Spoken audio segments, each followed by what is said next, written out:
Hi, this is Mike Connor, Commissioner of the Bureau of Reclamation. In my many trips out west, it's amazing to see the number of areas hit by wildfire. The destruction to the environment and the communities is very easy to see on the landscape. Not always equally visible are other potentially devastating impacts of fire, which can impact reclamation facilities and, of course, our mission.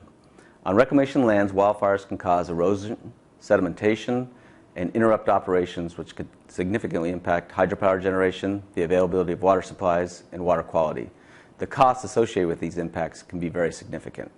Today in Colorado, Secretary Jewell and Agricultural Secretary Tom Vilsack signed an agreement that ensures west-wide collaboration between the Forest Service and Reclamation, which will ensure we take proactive measures to reduce the risk of wildfire and, when it occurs, minimize its impacts and subsequent costs.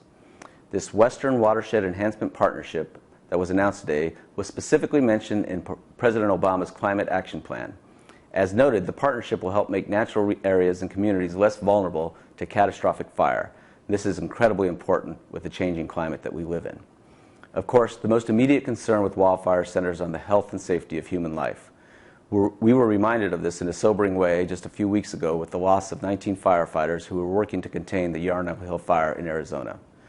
Any actions we can take to minimize the risk of wildfire can have significant benefits and maybe save human lives.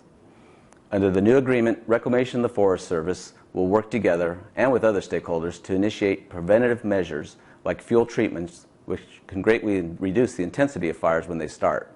After a wildfire is extinguished, restoration activities will be carried out to help the recovery of the land and minimize subsequent costs. Not all forest fires can be prevented, but we can do our best to minimize the damage they cause. In this manner, we can protect our water supply infrastructure as well as the communities and people who rely on these critical watersheds. I look forward over the coming months and the next year to supporting and seeing the actions initiated with today's agreement. Thank you for your interest.